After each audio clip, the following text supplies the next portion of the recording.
My sister played the victim, faking a cancer diagnosis to scam people out of thousands. She milked the sympathy and even made me feel guilty for questioning her. But when I found undeniable proof she was lying, I waited for the perfect moment, her biggest fundraiser, to destroy her entire scheme. I never thought I'd be the person to publicly expose a family member. Growing up, we were taught that family loyalty comes first, that you handle disagreements behind closed doors. But there are some lines that, once crossed, can't be uncrossed. Some betrayals so deep they demand a reckoning. My sister Vanessa's cancer scam wasn't just a lie. It was an elaborate performance that manipulated everyone who ever cared about her. It started with a phone call about 8 months ago. I was driving home from work when Vanessa called, her voice shaking. "I need to tell you something," she said. "You should probably pull over." My heart dropped. Vanessa had always been dramatic, but something in her tone made me do as she suggested. I pulled into a gas station parking lot, and that's where I heard the words that would consume our lives for months to come. "It's cancer," she said, and then broke down crying. "Stage 3 lymphoma. They found it last week." What followed was a blur of questions, reassurances, and promises to be there for her. Vanessa told me she'd been feeling tired for months, had found swollen lymph nodes, and finally went in for testing. According to her, the prognosis was cautiously optimistic, but would require aggressive treatment. I was devastated. Vanessa was only 32, vibrant and full of life. She'd always been the center of attention in our family, charismatic, beautiful, and slightly wild. Growing up in her shadow wasn't easy, but we'd become closer as adults, or so I thought. That night, I called our parents who lived 3 states away. They already knew and were planning to fly out the following week. My father, usually stoic, cried on the phone. "She says insurance won't cover some experimental treatment she needs," he said. "We're looking at our retirement funds to help." A wave of protective fury washed over me. Our healthcare system was forcing my parents to choose between my sister's life and their future security. It was unconscionable. I immediately transferred $5,000 to Vanessa, nearly all of my modest savings, and promised more when I could manage it. Within days, Vanessa created a GoFundMe page. Her post was heart-wrenching, detailing her diagnosis and the cutting-edge treatment not covered by insurance that represented her best hope. Her social media transformation was immediate and complete. Suddenly, every post was about her cancer journey. She shared artful black and white photos in hospital waiting rooms, close-ups of her arm with an IV, though I never saw what was in the IV bag, and poetic musings about mortality. Support flooded in. Friends, family, former classmates, colleagues, even strangers touched by her story, all opening their wallets. The fundraiser hit $30,000 in the first month. Vanessa started a blog about her fight, which gained thousands of followers. Local news picked up her story. A cancer support organization invited her to speak at an event. Meanwhile, I rearranged my work schedule to drive her to appointments, cooked meals she claimed she could stomach through the nausea, and ran countless errands. Our parents sent money they couldn't spare. Our extended family organized additional fundraisers. The community rallied around her, but something felt off. I couldn't put my finger on it at first. Little inconsistencies in her story. Treatments scheduled, then mysteriously rescheduled. Her hair thinned but never fell out completely, which she explained was due to the specialized low-dose approach her doctors were taking. She never seemed to have paperwork from her appointments. When I offered to go into the doctor's office with her, she always had a reason why that wouldn't work. "They're very strict about visitors because of COVID protocols," she'd say. Or, "I process medical information better alone, then I can explain it to everyone later." When I gently asked questions about her treatment plan, she'd become defensive, even tearful. "I can't believe you don't trust me," she'd say. "Do you have any idea how hard this is? How alone I feel?" The guilt was overwhelming. Here was my sister fighting for her life, and I was questioning her? What kind of monster was I? I pushed my doubts aside and doubled down on supporting her. 4 months into her treatment, Vanessa announced she needed a break from the grueling medical routine. She booked a weekend at an expensive spa resort, doctor approved, she claimed, to restore her spirit for the fight ahead. She posted photos looking remarkably healthy and vibrant, for someone undergoing chemotherapy. When our cousin commented on how well she looked, Vanessa wrote a long post about how appearances can be deceiving in cancer patients, and how comments like that made her feel invalidated. The first concrete evidence came purely by accident.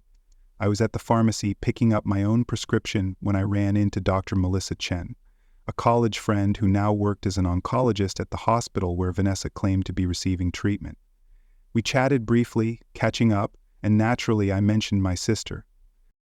"I didn't know your sister was a patient," she said, looking confused. "I don't have her in my service, but I know most of the lymphoma cases. What's her oncologist's name?" My stomach nodded. I made an excuse about not remembering exactly and quickly changed the subject, but the seed was planted. That night, I called the hospital's oncology department and asked about new patient procedures. The information didn't match anything Vanessa had described. Still, I hesitated. Cancer treatments can be complicated. Maybe she was in a clinical trial at another facility. Maybe she'd been referred elsewhere. I needed more evidence before making any accusations. The real breakthrough came when I stopped by Vanessa's apartment unexpectedly one day to drop off groceries. She wasn't home, but her roommate let me in to leave the food. As I was putting items in the fridge, I noticed a prescription bottle with Vanessa's name. The medication wasn't chemotherapy drugs, but something else entirely. I took a photo of the label and left, my heart racing. That night I researched the medication. It was used for mild autoimmune conditions, nothing related to cancer. More disturbing, it could cause some symptoms Vanessa had described: fatigue, occasional nausea, and mild hair thinning. Still, I needed absolute certainty. I hired a private investigator, an expense I could barely afford but necessary for what I was beginning to suspect. Within 2 weeks, I had my answer. The PI confirmed Vanessa had never been treated at the hospital she claimed, nor registered as an oncology patient at any facility in our metropolitan area. He'd followed her on days she was supposedly receiving chemotherapy. Instead, she went to coffee shops, the mall, or just stayed home. The final piece of evidence was financial. The PI discovered Vanessa had opened new credit accounts and was living far beyond the lifestyle her job should support. Designer clothes, expensive restaurants, weekend getaways, all while supposedly fighting for her life. The treatment money wasn't going to any treatment at all. I was devastated. My sister, my own flesh and blood, had orchestrated an elaborate lie about having cancer. She'd manipulated our parents into depleting their retirement savings. She'd accepted money from people who could barely afford it themselves. She'd taken advantage of cancer support groups, stealing resources and attention from people truly suffering. I confronted her privately first, showing her the evidence. I expected tears, shame, perhaps even relief at being discovered. Instead, she became enraged. She accused me of spying on her, of always being jealous, of trying to ruin her life. When that didn't work, she switched tactics, claiming she did have cancer initially, but had gone into spontaneous remission and was afraid to tell everyone after receiving so much support. "You need to come clean," I insisted. "Return the money. Apologize to everyone you've lied to." She laughed in my face. "No one will believe you," she said. "Everyone sees me as the brave cancer patient and you as the jealous sister. Go ahead, try to expose me. See what happens."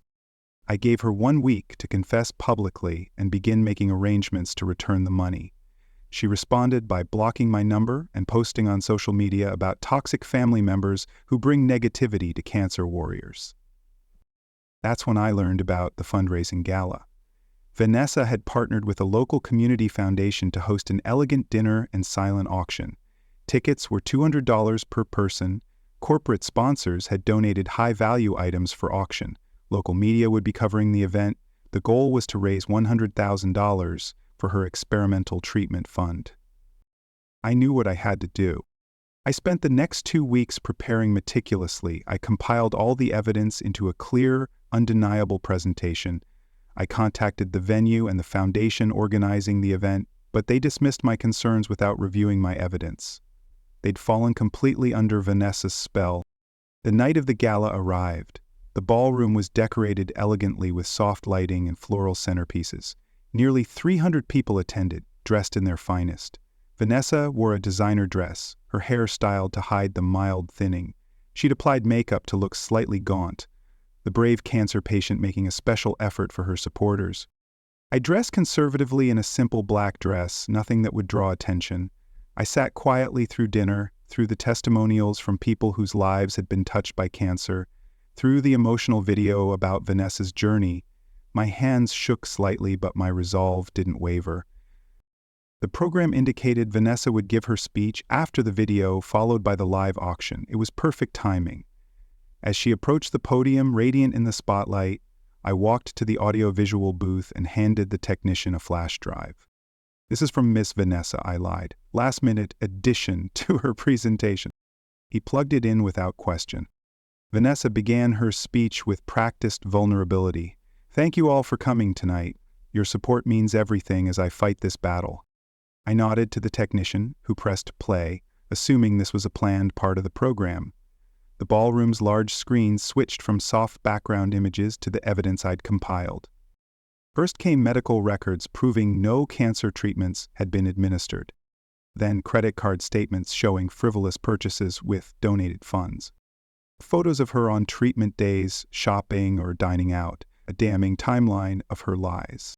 And finally, a recorded conversation with her roommate who admitted knowing about the scam but staying silent out of fear. The room fell into shocked silence. Vanessa froze mid-sentence, her mouth hanging open. She lunged for the microphone. "This is all fabricated. My sister is mentally unstable. She's always been jealous of me." But it was too late. The evidence was overwhelming and continued playing behind her. People began standing up, some crying, others demanding answers. The foundation director rushed to the podium, trying to gain control of the situation. I stood up, my voice clear and steady. "Every piece of evidence is verifiable. My sister has never had cancer. She's stolen over $75,000 from all of you, from cancer support organizations, from our elderly parents, from actual cancer patients who needed help." The room erupted in chaos. Vanessa tried to flee but was stopped by several audience members. Someone called the police. The foundation director, after quickly reviewing the evidence, took the microphone and announced the event was over and all donations would be returned, pending investigation. The aftermath was both vindicating and heartbreaking. Vanessa was charged with fraud and is awaiting trial. She's facing serious jail time and restitution payments. Our parents were devastated, both by her betrayal and by learning their retirement savings were gone. Most of her friends have abandoned her. The community that once rallied around her now views her with disgust. I've received both support and criticism for how I handled the exposure. Some people believe I should have found a less public way to reveal the truth. Others have thanked me for stopping the scam before more people were hurt. The cancer support organizations have been particularly grateful. Fraud like Vanessa's makes people hesitant to donate to legitimate causes. As for our relationship, it's over. I can forgive many things, but not the calculated, sustained deception that hurt so many people. Not the sight of our father weeping as he realized he'd been manipulated by his own daughter. Not the messages I received from real cancer patients who felt mocked by her performance of their suffering. The experience has taught me that family loyalty has limits, that the truth matters, even when it's painful, that enabling harmful behavior isn't love, it's cowardice. Sometimes, the kindest thing you can do for someone you love is to make them face the consequences of their actions. And sometimes, the person who needs to hear the truth most clearly is the one who will hate you for telling it.